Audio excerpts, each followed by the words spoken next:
قرآن کہانی کے تمام دیکھنے اور سننے والوں کو السلام علیکم ورحمۃ اللہ وبرکاتہ۔ اس چینل پر ہم قرآن پاک کے کچھ ایسے پہلوؤں کا ذکر کرتے ہیں جن پر ہمیں زیادہ توجہ کی ضرورت ہے۔ آج کی اس ویڈیو میں ہم دجال کہاں ہے، اس کا جائے مقام کہاں ہے، اس بارے میں قرآن و حدیث کی روشنی میں جاننے کی کوشش کریں گے۔ گزشتہ ویڈیو میں ہم دجال کون ہے اس بارے میں جان چکے ہیں۔ آج ہم اس کے ممکنہ مقامات پر غور کریں گے۔ ویڈیو دیکھنے سے پہلے پلیز ہمارے چینل کو سبسکرائب کیجیے، لائک کیجیے اور شیئر کرنا مت بھولیے۔ اللہ سے دعا ہے کہ وہ ہمیں قرآن پاک کو سمجھنے اور اس پر عمل کرنے کی توفیق عطا فرمائے، آمین۔ سورہ اعراف آیت نمبر 11 سے لے کر 18 تک میں ارشاد باری تعالیٰ ہے، اور ہم نے تم کو پیدا کیا، پھر ہم نے تمہاری صورت بنائی، پھر ہم ہی نے فرشتوں سے کہا کہ آدم کو سجدہ کرو، سب نے سجدہ کیا بجز ابلیس کے، وہ سجدہ کرنے والوں میں شامل نہ ہوا۔ اللہ نے فرمایا، تو جو سجدہ نہیں کرتا تو تجھ کو اس سے کون سا امر مانے ہے، جبکہ میں تجھ کو حکم دے چکا ہوں۔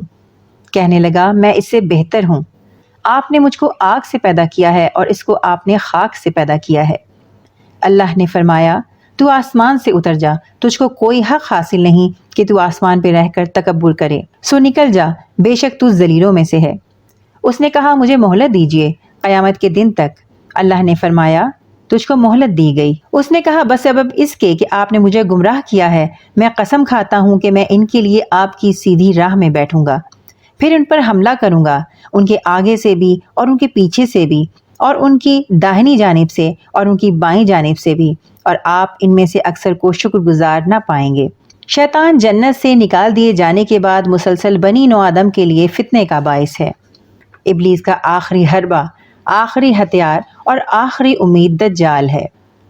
تمام انبیاء کرام دجال سے اپنی امتوں کو خبردار کرتے آئے ہیں۔ ہم جس دور سے گزر رہے ہیں یہ زمین کے آخری ایام کا درمیانی دور ہے۔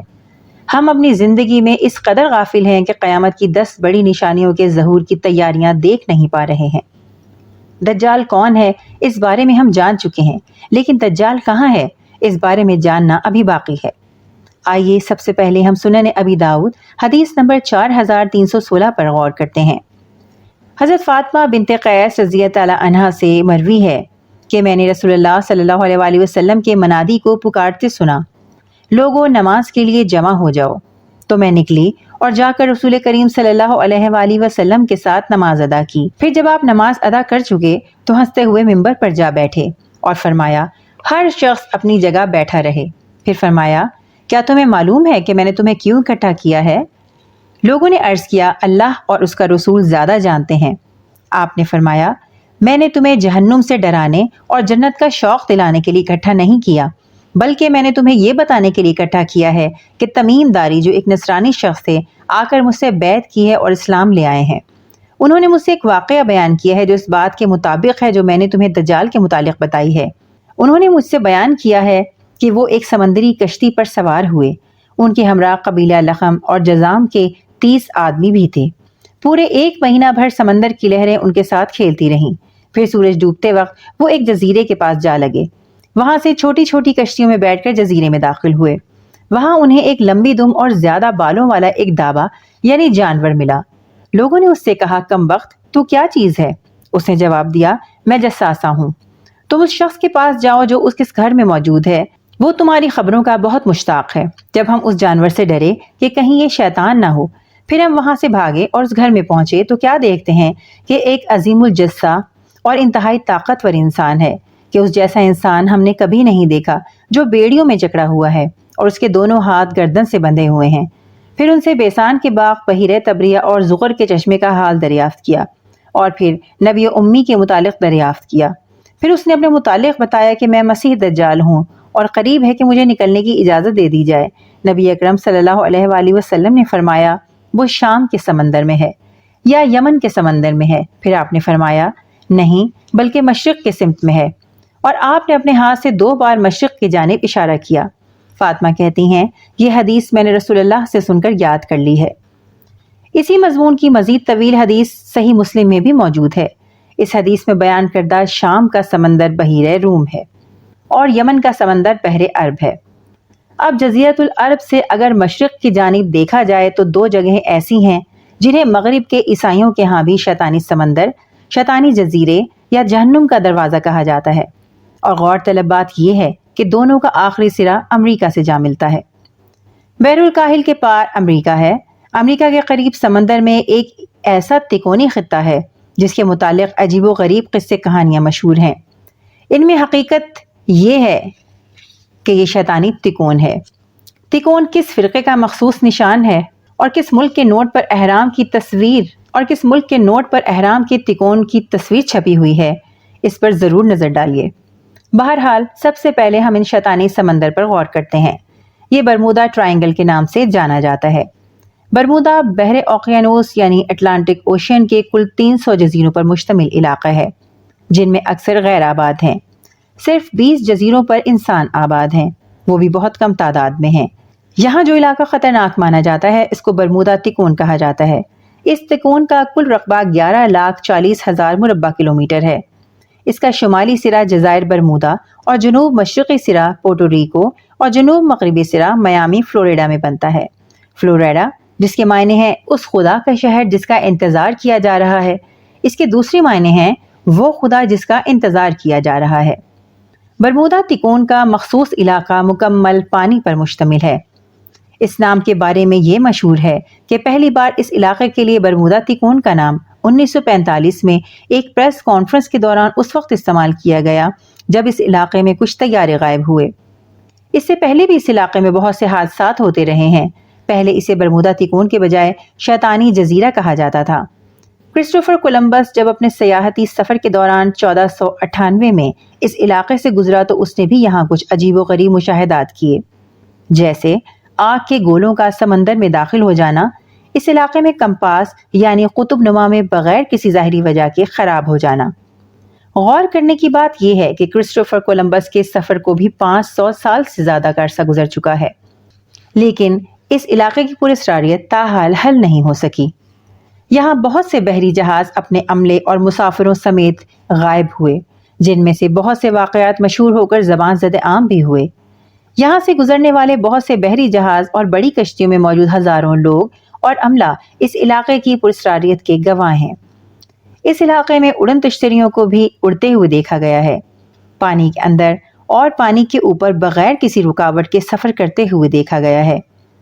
اڑن تشتریوں کے متعلق ایک طویل عرصے تک یہ تاثر دینے کی کوشش کی جاتی رہی ہے کہ یہ کسی ایلین یعنی خلائی مخلوق کی سواری ہے۔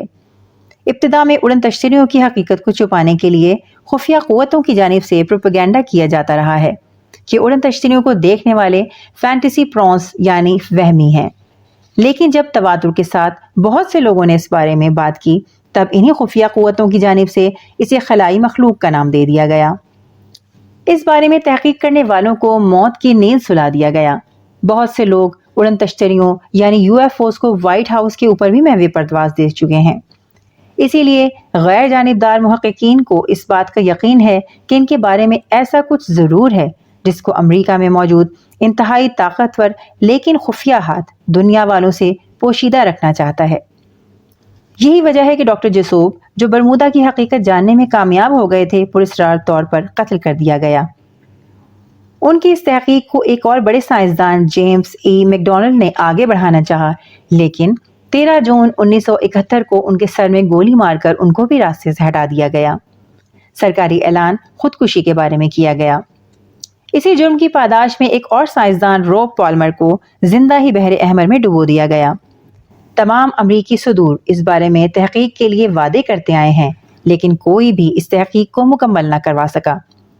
امریکہ اور برطانیہ میں موجود یہودی لابی جو تمام دنیا پر قابض ہے، اس معاملے سے اس کا گہرا تعلق ہے۔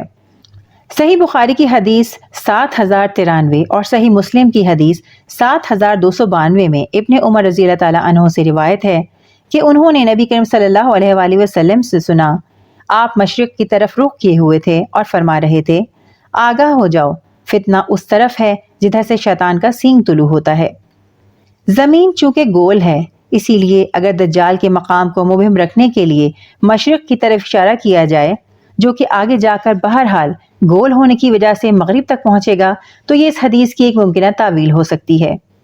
کچھ محققین کے مطابق دجال پہلے بحر الکاہل کے ویران جزائر میں قید تھا۔ نبی کریم صلی اللہ علیہ وآلہ وسلم کے وصال کے بعد اسے بیڑیوں سے رہائی مل گئی ہے، وہ زنجیروں سے آزاد ہو گیا ہے اور اپنے خروج کی راہ مسلسل ہموار کر رہا ہے، لیکن اسے خروج کی اجازت تاحال نہیں ملی ہے۔ برمودا تکون کے بارے میں ہم جانتے ہیں، لیکن اسی طرح کی ایک اور پراسرار جگہ جاپان کا ڈریگن تکون یا شیطانی سمندر ڈیول سی ہے۔ جاپان کے لوگ اس کے بارے میں اچھی طرح جانتے ہیں۔ جاپانی حکومت نے سرکاری اعلان کے ذریعے لوگوں کو اس علاقے سے دور رہنے کا حکم جاری کر رکھا ہے۔ برمودا تکون کی طرح یہاں بھی جہازوں، آبدوزوں اور طیاروں کے غائب ہونے کے واقعات بڑی تعداد میں ہوتے رہے ہیں۔ یہاں غائب ہونے والے ایسے جہاز اور آبدوزیں بھی تھیں جن میں خطرناک ایٹمی مواد بھرا ہوا تھا۔ یہ علاقہ بحر الکاہل یعنی پیسیفک اوشین میں جاپان اور فلپائن کے علاقے میں ہے۔ یہ تکون جاپان کے ساحلی شہر یوکوہاما سے فلپائن کے جزیرے گوام تک اور گوام سے پھر جاپان تک ماریانا جزائر اور پھر ماریانا سے یوکوہاما تک بنتا ہے۔ اس سمندر کو جاپانی لوگ مونو اومی کہتے ہیں، جس کے معنی شیطان کا سمندر ہے۔ برمودا تکون اور شیطانی سمندر پر تحقیق کرنے والوں میں ایک بڑا نام چارلس برٹن کا ہے۔ وہ اپنی کتاب دی ڈریگن ٹرائنگل میں لکھتے ہیں، 1952 سے 1954 کے درمیان جاپان نے اپنے 5 بڑے فوجی جہاز اس علاقے میں کھوئے ہیں۔ افراد کی تعداد 700 سے اوپر ہے۔ اس معمے کے راز جاننے کے لیے جاپانی حکومت نے ایک جہاز پر سوار 100 سے زائد سائنسدانوں کو سوار کیا، لیکن شیطانی سمندر کا معمہ حل کرنے والے خود معمہ بن گئے۔ اس کے بعد جاپان نے اس علاقے کو خطرناک علاقہ قرار دے دیا۔ ایسے جہازوں کے علاوہ یہاں روسی، فرانسیسی اور برطانوی آبدوزیں بھی غائب ہو چکی ہیں۔ اس سمندر کے اوپر سے بھی گزرنے والے بہت سے طیاروں کا نام و نشان تک نہ مل سکا، جو اس سمندر کی حدود میں داخل تو ضرور ہوئے لیکن کبھی باہر نہ نکل سکے۔ صحیح مسلم حدیث نمبر 2813 میں حضرت جابر رضی اللہ تعالیٰ عنہ سے روایت ہے کہ میں نے نبی کریم صلی اللہ علیہ وآلہ وسلم کو فرماتے ہوئے سنا، ابلیس اپنا تخت سمندر پر لگاتا ہے، لوگوں کو فتنے میں ڈالنے کے لیے اپنا لشکر روانہ کرتا ہے۔ جو اس لشکر میں سب سے زیادہ فتنہ پرور ہوتا ہے وہ ابلیس کے سب سے زیادہ قریب ہو جاتا ہے۔ دجال مستقل اپنے باہر نکلنے کی راہ ہموار کرتا رہا ہے، البتہ اس کو مکمل آزادی اسی وقت ملے گی جب وہ دنیا کے سامنے ظاہر ہو کر اپنی خدائی کا اعلان کرے گا۔ یہ بہت ممکن ہے کہ برمودا تکون میں ابلیس ہو اور جاپان کے شیطانی سمندر میں دجال ہو، اور یہ دونوں مسلسل رابطے میں بھی ہوں۔ دجال شیطان کا آخری زہر میں بجھا ہوا تیر ہے، اسی لیے اس نے اپنی تمام تر قوت اور طاقت لگا کر دجال کی مدد کرنے کی ٹھانی ہوئی ہے۔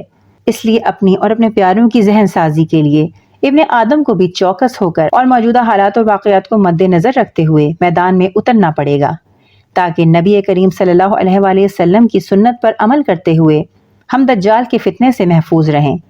اس سلسلے میں مزید معلومات کے لیے ہمارے چینل کے ساتھ منسلک رہیے۔ اس سیریز کے اگلے حصے میں انشاءاللہ ہم دجال کے ساتھیوں اور اس کے نکلنے کے وقت کے بارے میں بات کریں گے۔ امید ہے کہ اس ویڈیو سے آپ کو کچھ مفید معلومات ضرور حاصل ہوئی ہوں گی۔ قرآن پاک کو سمجھنے کے اس سفر میں ہمارے ساتھ رہیے، دیکھتے رہیے قرآن کہانی۔